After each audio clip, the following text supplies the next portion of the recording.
24 years old. She took a selfie. She didn't send it to anyone but herself. It was meant for no one, but somehow it ended up all over the web. My daughter's topless picture ended up on the most notorious revenge porn website. She had taken photos in the mirror with her cell phone and wanted to save them on her computer. She sent them through her email to get them to the computer, and she took over 100 shots, and one of them was topless, and she had no intention of ever showing that topless picture to anyone. Until a hacker named Charlie Evans broke into her inbox. He sold her photo to Hunter Moore, a man dubbed King of Revenge Porn. Revenge porn is a growing form of harassment. Your most personal photos posted online for anyone to see without your permission. Moore built a career targeting women and posting their nudes on his site, IsAnyOneUp. And when he needed more pictures, he hired Evans to hack into women's private accounts.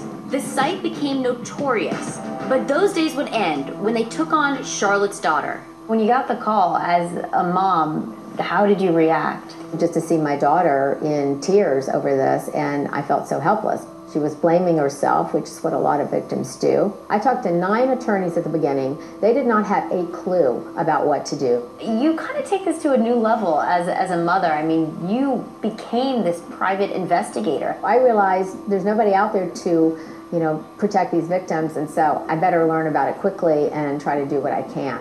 I had a huge box, like a 12-inch box of information. I had found victims all over the country who had been hacked by the same hacker, and so I was able to give this information to the FBI, which I think helped because they realized it wasn't just my daughter. And that's why they call her the Erin Brockovich of revenge porn. The first time I went undercover, I was helping victims who wanted to serve him papers. So in addition to running the site, he would periodically host parties. So I'm locking the door, and my car door, and I have this crazy getup on. I have this white pasty stuff on my face, this black wig, this little cap, sunglasses. I mean, I look pretty humorous. And I turn around in the parking lot, and the person who's standing there in my face is Hunter Moore. This is my box of materials on with my investigation. I don't have any of the nude pictures here. I erased all those, but here's some samples from his site. So if you sent a letter saying I think I'm going to kill myself, I can't take this if you don't take my pictures down, he would post the suicide letter on the site next to your nude pictures, and then the followers would encourage you to kill yourself. Taking on Hunter Moore means taking on his cult-like following. They go by #TheFamily. I've gotten death threats. I've gotten computer viruses just bombarded at my computer. I had a stalker at my house on 2 separate evenings. It hasn't stopped her. More sentencing is approaching, and she's preparing women to testify against him in court. These are like anonymous masks. They're anonymous masks. They're Guy Fawkes masks. Wow. So the victims could wear this into the courthouse along with maybe a shawl around their head. And then they could speak and no one would know their identity. For weeks, I tried over and over again to get in touch with Charlie Evans, the man who hacked Charlotte Law's daughter and so many other women. I tried him one last time after leaving Charlotte's home. He answered, standing like down the street from a woman whose life was turned upside down by hacking you did. When it comes down to it, just why? He offered me money. I was in a bad place. Said no for about 8 months. I got fired from my job for drinking. When you talk to some of these victims and you see that their lives are ruined and that they have no ability to get this kind of stuff down, I mean, do you regret it? I mean, what I did to them is horrible, and it also consumed my life. I'm going to spend 2 to 3 years in federal prison. I'm okay with that. Would you say that you were addicted to hacking?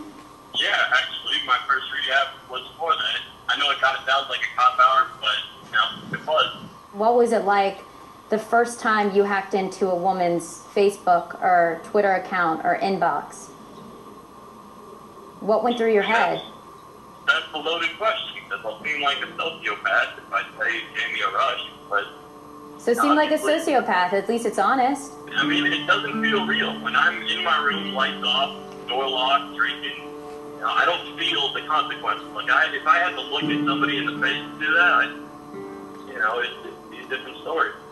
Dr. Gail Saltz is a clinical psychiatrist. She says it's that disconnect that breeds this new type of harassment. The fact that you can't see the person's facial expression, you can't see the reaction in the moment, really removes it from the kind of empathy and sensitivity that we are normally, as human beings, would have with each other. I did it for money. I mean, again, that makes me sound like a monster, but... How much money? Was the money that good? No. It's scary how quickly I would drop my morals for so little. You know, how much those women were worth. I mean, it was like 500 a week, 1,000 a week, like that. I mean, it was really my habit. You have to do all these, like, you know, mental gymnastics to be able to live with yourself.